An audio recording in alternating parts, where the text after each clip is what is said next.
Hi guys, అందరికీ నమస్తే. నేను మీ Shivashankar. Welcome to Shiva reviews. అందరు బాగున్నారా? మనం ఎంతగానో ఎదురు చూస్తున్న Big Boss season 9 grand launch అయితే అయిపోయింది. ఇంకా మనకి డైలీ రివ్యూస్ అందుతూనే ఉంటాయి మన ఛానల్ నుంచి. మన ఛానల్ని సబ్స్క్రైబ్ చేసి పెట్టుకోండి ఖచ్చితంగా. ఇంకా మంచి మంచి గట్టి అప్డేట్లు నా నుంచి గట్టిగా వస్తాయి.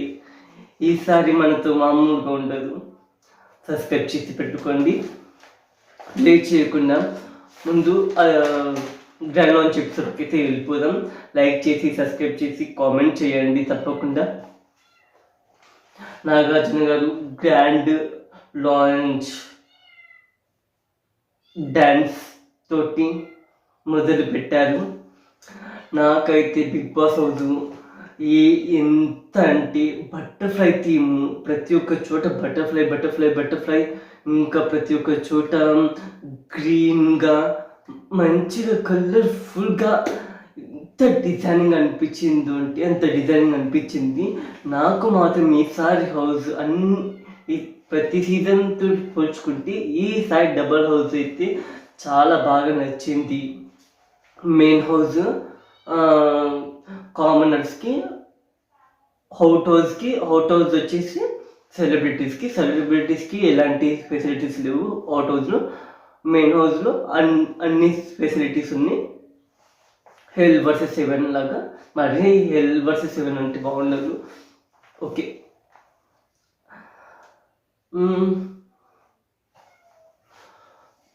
బిగ్ బాస్ హౌస్లోకి నాగార్జున గారు కళ్ళకి గంటలు కట్టుకొని వెళ్ళి ఒక్కొక్క హౌస్ని ఓపెన్ చేసి బ్యూటిఫుల్గా చూపించిండు. నాకైతే ఫుల్గా నచ్చింది హౌస్. ఇంకా చెప్పాలంటే క్యాప్టెన్ రూమ్ మాత్రం అదిరిపోయింది. క్యాప్టెన్ రూమ్ మాత్రం నాకు చాలా బాగా నచ్చింది. క్యాప్టెన్ రూమ్ మాత్రం. Second house commoners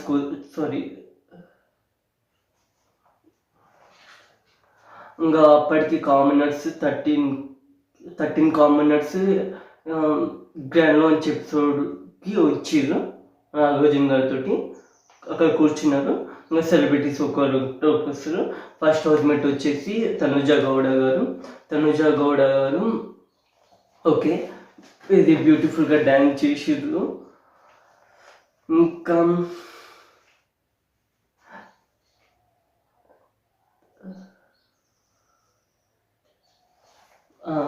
Tanuja Gowda గారు అయితే బిగ్ బాస్ వాళ్ళకి ఎంట్రీ ఇచ్చారు.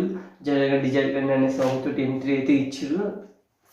తనుజ గారు అయితే తను మనకి ముద్దమందరం సీరియల్ తోటి జీ తెలుగు ఫ్యామిలీకి పరిచయం అయింది.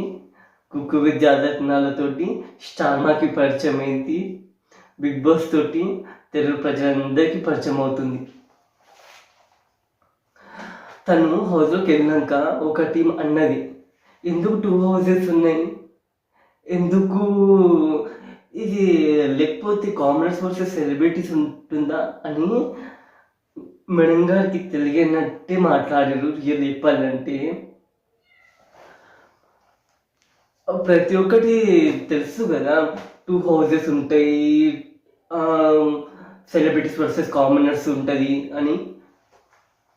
అది కూడా మనకి తెలియనట్టు కేవలం ఒక ఏమంటారు, కామనర్స్ వర్సెస్ సెలబ్రిటీస్ ఉంటారా, 2 హౌసెస్ ఎందుకు ఉన్నాయని మనని ఎదురు ప్రశ్న అడిగారు.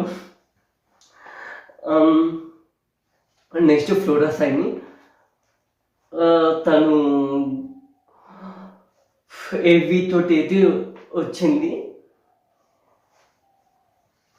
కొంచెం ట్రూ లవ్ గురించి మాట్లాడింది. ట్రూ లవ్ వేస్ట్, నాకు ట్రూ లవ్ మీద అసలు నమ్మకం లేదు, ట్రూ లవ్ మీద అసలు ఒపీనియన్స్ కూడా లేవు, ట్రూ లవ్ మీద ఒకసారి మోసపోయాను అని చాలా రకాలుగా చెప్పారు. బిగ్ బాస్ హౌస్లోకి సెకండ్ ఎంట్రీ ఫ్లోరా సైని గారు ఇచ్చారు. ఫస్ట్ కామనర్ పవన్ కళ్యాణ్ పదాల వారిని పంపించారు హౌస్లోకి.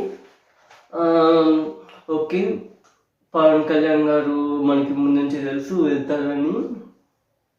పవన్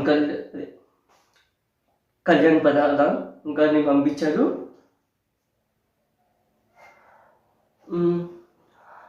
వారిని హౌస్లోకి పంపించినాక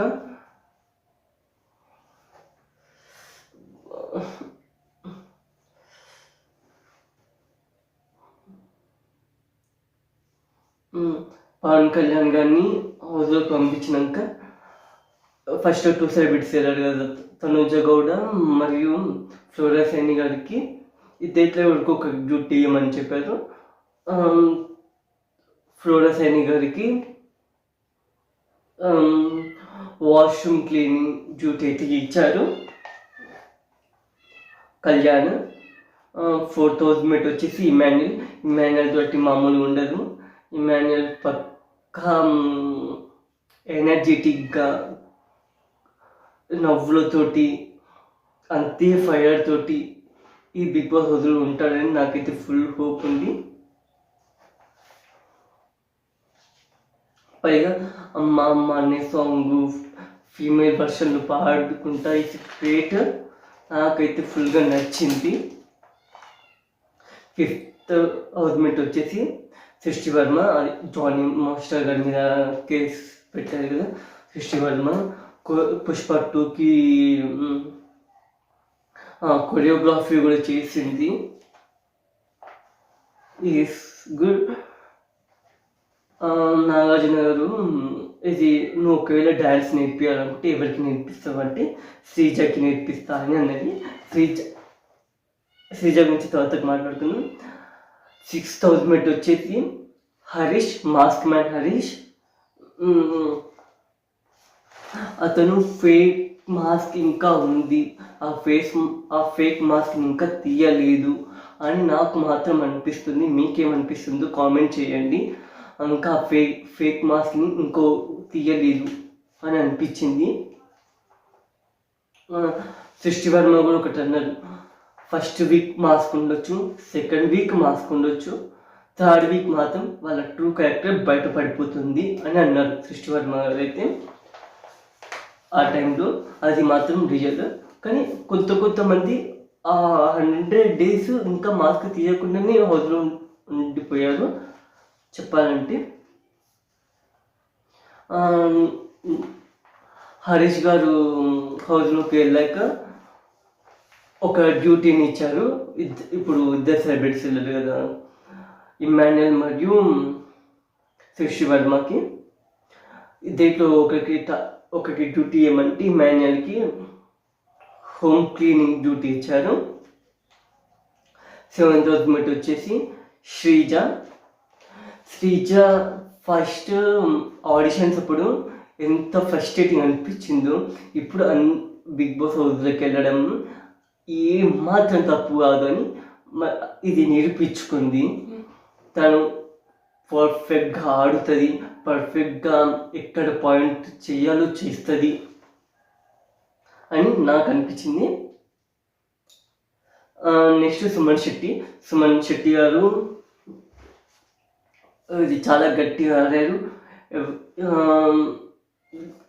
వారు జయం మూవీ ఇలాంటి మూవీస్లో సైడ్ క్యారెక్టర్గా కామెడీ క్యారెక్టర్ టైప్ చేశారు. సుమన్ శెట్టి మళ్ళీ ఈ బిగ్ బాస్ తోటి రీబ్యాక్ ఇవ్వాలని వచ్చానని చెప్పారు. నెక్స్ట్ రీతు చౌదరి కూడా ఓకే, పర్వాలేదు. రీతు చౌదరి ఉండడం ఇంకా మోర్ బెటర్. రీతు చౌదరి మంచి గ్రాండ్ ఎంట్రీ ఇచ్చింది. Rithu Chowdary perfect to big Boss house. Next Priya Shetty గారిని బిగ్ బాస్ హౌస్కి పంపించారు. It's good. ప్రియా శెట్టి గారిని శ్రీముఖి అంటున్నా, నవదీప్ గారు వచ్చి ఇది ప్రియా శెట్టి గారిని లోపలికి పంపించారు. నెక్స్ట్ మనీష్ని శ్రీముఖి వచ్చి పంపించింది. శ్రీముఖి మాత్రం చాలా మంచిగా ఉన్నది. Black colour sari, black colour costume మొత్తం చాలా మంచిగా ఉన్నది. శ్రీముఖి అయితే మనీష్ గారిని పంపించారు. నాకు మనీష్ గారిని పంపించడంలో not deserve to big Boss house అనిపించింది. ఎందుకంటే మనీష్ గారి ప్లేస్లో దివ్య నిఖితని పంపించిన ఒక్కలాగా ఉండేది. కానీ మనీష్ గారిని బిగ్ బాస్ సెకండ్ చూసినప్పుడు జూరీస్ తనని ఇంకా ఇంకా ఇంకా ముందుకు పుష్ చేస్తున్నట్టు అనిపించింది. అందుకే బిగ్ బాస్ హౌస్ కూడా పంపించారు అని ఒక ఒపీనియన్ అయితే నాలో కలిగింది. నెక్స్ట్ డిమాన్ పవన్ అయితే ఎంట్రీ అయితే ఇచ్చారు. నెక్స్ట్ అసలు డిమాన్ పవన్ మనం వస్తాడు హౌస్లోకి ఎంట్రీ అవుతాడని ఫస్ట్ నుంచి ఎప్పుడు అనుకోలేదు. కానీ ఆటోమేటిక్గా మనం అనుకోలేనట్టు డిమాన్ పవన్ హౌస్లోకి ఎంట్రీ ఇవ్వడం చాలా మందికి షాక్ ఇచ్చింది. నెక్స్ట్ సంజన గర్లాని గారు, తనకి ఒక కేసు అయితే వచ్చిందంట. తనకి పోలీస్ స్టేషన్కి ఏదో టాపిక్ మీద పిలిచారంటే తనని అరెస్ట్ చేశారంట ఫస్ట్లో. ఇంకా దాని నుంచి బయటికి ఇంకా తను సూసైడ్ ఐటమ్ కూడా అంటే చనిపోవాలనుకున్నదంట. ఇంకా సంజన గర్లాని గారు కూడా వచ్చారు. ఇంకా నాగార్జున గారు హౌస్కి లాక్ చేసి వెళ్ళిపోయారు. మనకి ప్రొమో కూడా రిలీజ్ అయ్యింది, చూసేయండి. Thank you for watching. Bye guys.